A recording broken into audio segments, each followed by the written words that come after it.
Hey, what's up, guys? Figured I'd make a quick video. It's kind of going over my top 20 uh, graded cards that I have here. I'm not going to count the raw cards because I have a lot of them actually being graded right now. Uh, but I figure when I revisit this, either at the end of this year or the beginning of next year, it'd be a cool comparison to see how my the top end of my collection has grown. Uh, Before I get started, I don't have the biggest budget in the world. I do love collecting cards, but I love looking for deals. So you're not going to see any, $1,000 cards here. It's a much more modest collection, I would say. But it's a top 20. But I really only have 18 graded cards that I wanted to put here. I wanted to highlight two uh, cards here that I do have that aren't graded just because they're real nice. So, first, I have this Andres Iniesta auto from Leaf. It's numbered out of 5 there on the back. Got this at the most recent Houston TriStar show. Real good deal. Real good guy who sold it to me. Love this card. Love this card. And then the other non-graded one of the top 3 favorite cards in the collection. Have this Jordan Topps Chrome Black Refractor Auto, numbered to 150. Got this before the start of last baseball season, and this card has gone up quite a bit in value. Jordan's my favorite baseball player by far currently, so really happy to have that one. And then a real recent pickup I have is this PSA 9 off center 72 Icy Bear Calvin Murphy as a Hall of Famer for the Rockets. My absolute favorite basketball set, bar none. Not even close for me. How can you not love the Icy mascot on the back? I'm looking to get more of these. I have a John Havlicek, non-graded on ComC. So one of these days I'll probably ship that home. But absolutely love that set. Going here, I have another Jordan card. This is just a atomic refractor numbered to 150, 2019 Bowman. Absolutely gorgeous card. Going to some vintage. I have low end vintage, my favorite. I love it so much. I have a 1970 Topps Clemente in a 2.5.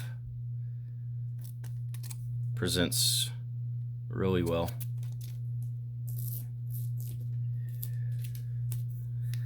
Have to have a Nolan Ryan card. You already knew that was going to be on this list. Got this quite a while ago, but at 74 Topps in a 6. Great picture. Nolan Ryan winding up to throw a fastball. Getting into some couple of modern cards here. I have a Peyton Manning green refractor in a 10. 2015. This is last year. Some people would consider this not special in any way. It's not numbered or anything. But I got this card for $25, and I just thought it was a great deal getting my favorite quarterback of all time. Here's I think probably the only modern basketball card I have on this list. Don't have much of that stuff, but I just thought this card was beautiful when I saw it, and got it for a pretty good deal. So had to snatch up a LaMelo Ball green pulsar. Here I have a Devontae Adams X-Fractor rookie in a 9. Just think his stuff is pretty undervalued. There's a lot of receivers that especially from this era, you talk about Mike Evans, DeAndre Hopkins, who I will show later. Just think they're criminally undervalued. Here, Astros fan, you know I have to have a Bagwell. Have a 03 Topps and a 10. This is the home field advantage, this foil here. I think the pop on this card is like 5, 6. It's a very low pop, especially in a 10. So very happy to have that one. Here's the one BGS card I have on the list, and it's a BGS 10 actually. It's the only BGS 10 that I own. This is for all the Longhorn fans out there. This is a Vince Young Topps Chrome rookie refractor in a 10. Love this card. Next up, here's the one Pokemon card I have on the list. Here's a Gengar Holo in a SGC 10. I actually sent this one in myself for their Pokemon special, and I just love the image, how he's licking stairs. I absolutely love it. Next up, getting back to some vintage baseball. I have a Willie Mays 1966 Topps here in a 2. This is one of my favorite Willie Mays cards of his Topps run. I'm looking to add more this year. I'd put this one right up there with a lot of the mid 50s, late 50s cards of his. I love the 66. Here we have a Mickey Mantle. Probably no top 20 list. Could be complete without a Mickey Mantle card thrown in there somewhere. And someone on my budget, you kind of have to go outside the box, literally. If you get it, you get it. It's a post-serial 1962 Mickey Mantle in an authentic. Just beautiful. Never thought I would own a Mickey Mantle card, and I actually have 2. You'll see one here shortly. Next up is a Slater Martin 1957 in a 7 miscut, which the miscut I believe is this top, but honestly the way that the card presents, it almost feels as though that's how it was meant to be. It looks fantastic to me. For those who don't know, he's actually the only University of Texas graduate or alumni in the Basketball Hall of Fame. At least till Durant gets there eventually. So I had to have this for my UT Hall of Fame collection. Next up is the most iconic Astros vintage card, I would say, and that is the Joe Morgan rookie card. Have it in a 1.5. The reason it got a 1.5 is actually it has a wrinkle through Joe Morgan's face, but you can only see it under certain angles of light. So I'll take that every day of the week. Gets it at a discount, so I'm all for that.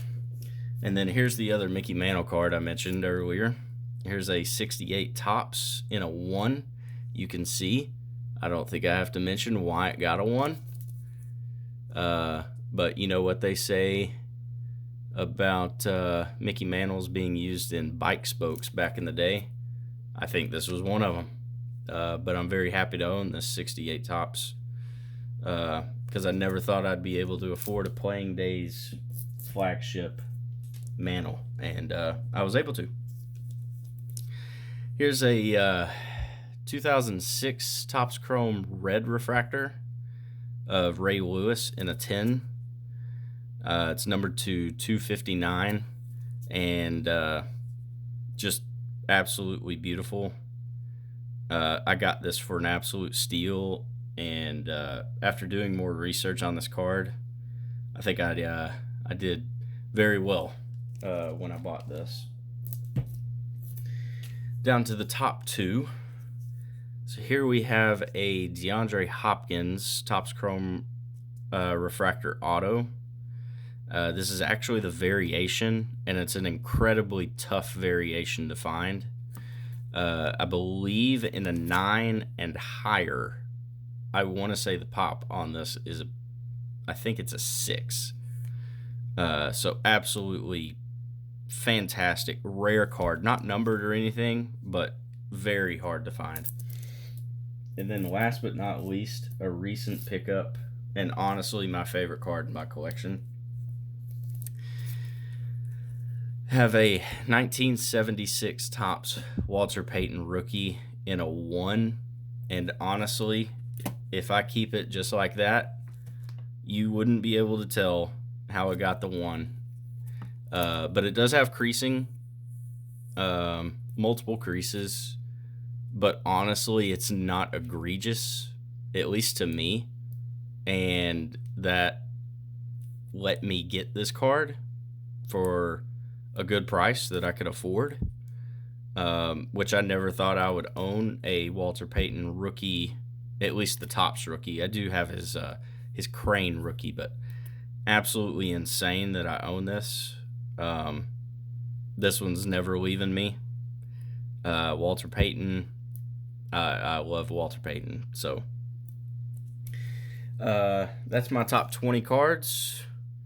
When I get some cards back from grading, I'm sure they'll boot quite a few out of my collection. But until that time, that's it.